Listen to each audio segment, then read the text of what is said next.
Esta cápsula que vamos a explicar es la Revolución de 1848.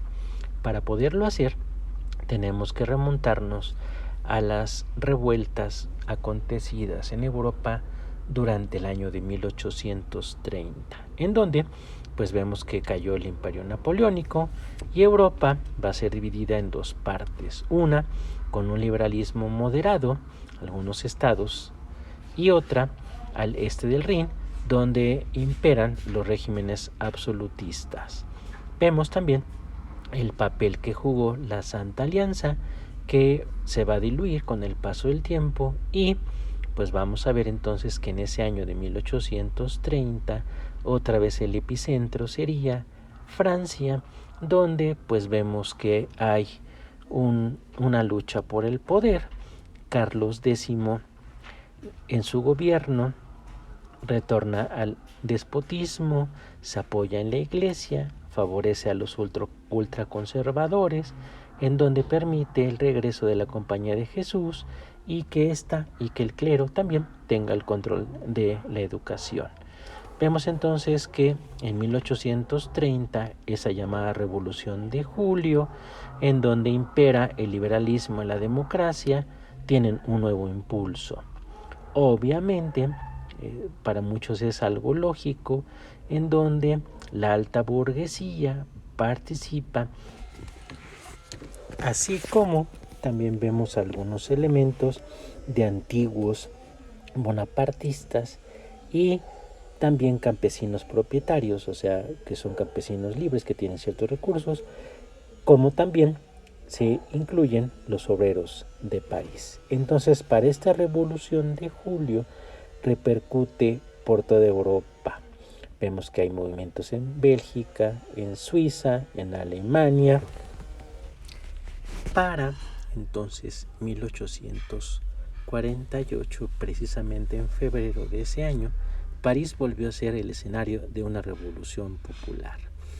Estudiantes, trabajadores y la Guardia Nacional obligaron a Luis Felipe de Orleans a presentar su dimisión, proclamando en consecuencia la Segunda República Francesa.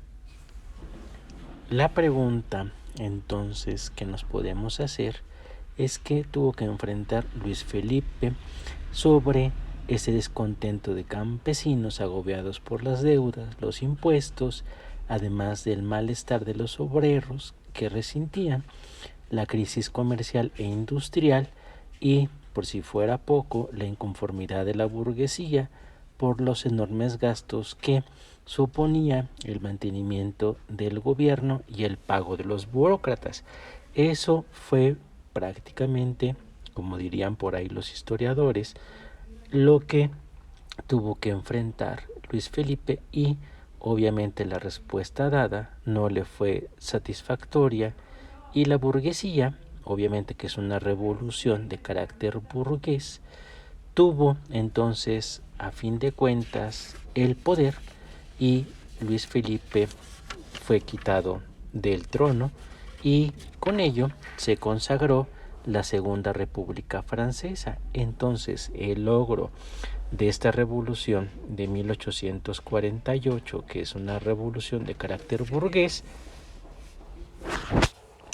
tenemos entonces la tarea de definir qué es una revolución burguesa. Recuerden que Carlos Marx hace un muy buen estudio sobre el carácter antagónico de las sociedades. Por una parte ve el mundo burgués, el de los que detentan el dinero, los medios de producción, se les llama burgueses, y por otra parte, en conflicto con esta clase tenemos el proletariado.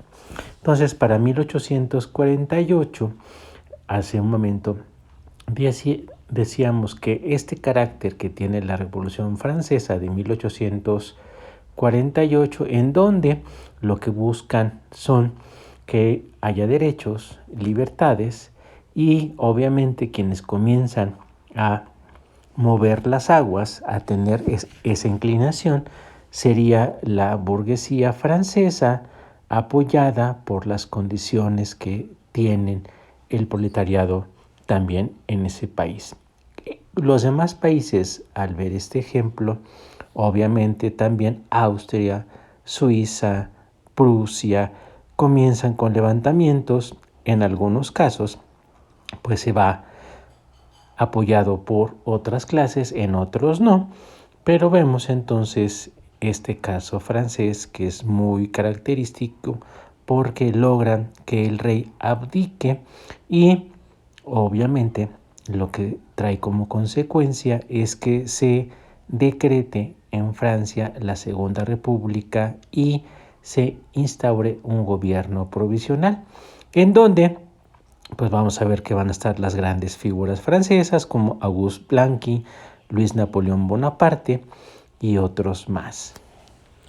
Para mayo de 1848 se reúne en Frankfurt una Asamblea Nacional de Representantes electos por toda Alemania para elaborar una Carta Magna para una futura Alemania unificada.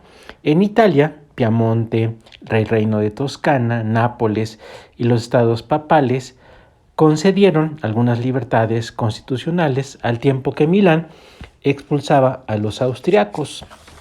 También lo que vemos que hay un giro a la derecha, sí, aunque sea una revolución de carácter burgués, obviamente los intereses no son del proletariado, sino más bien de las clases que dirigieron esta revolución. Entonces vemos que en Francia hay una elección y Luis Napoleón Bonaparte va a quedar como presidente de la República Francesa en 1848, con el apoyo de los burgueses. Lo que tenemos entonces que recordar, obviamente, aunque sea una revolución de carácter burgués, aunque haya sangre en las calles, aunque la burguesía haya metido el dinero, no hay que olvidar que Francia es la gran potencia continental. Todavía no está unificada Alemania, aunque el Kaiser está haciendo la propuesta con los estados alemanes para una futura unificación, pues vemos que Francia, a pesar de todos los problemas sociales, de que está emergiendo el poder de la burguesía y que obviamente lo que está dejando la Europa posterior al año 48 no es una Europa mística y absolutista. Lo que está cuajando en ese momento es que el realismo de los nuevos dirigentes conservadores europeos hizo que los estados se configuren de una manera gradual y paulatina de acuerdo con principios políticos. Estos principios políticos son liberales, es decir, tiene que haber libertades para la gente, parlamentos, congresos, aunque después pues, vamos a ver que los van a quitar, ¿no? Y los principios políticos e instituciones para consolidar con el paso del tiempo, gracias a esta gran revolución de 1848, que tiene como principio que haya un liberalismo constitucional. Me explico. 1830 y 1848 son dos revoluciones de carácter burgués donde banqueros, clases medias, estudiantes, profesores, con el apoyo del proletariado proponen cambios y estos cambios se consagran en la Constitución francesa. Va a haber una segunda República Francesa, donde el poder ya no lo tiene un monarca, sino un presidente. El presidente va a ser Luis Napoleón Bonaparte, que con el paso del tiempo, en 1851, pues va a ser un golpe de Estado, deroga la Constitución, se hace dictador y vemos que para el año 1852, Luis Napoleón Bonaparte se declara monarca.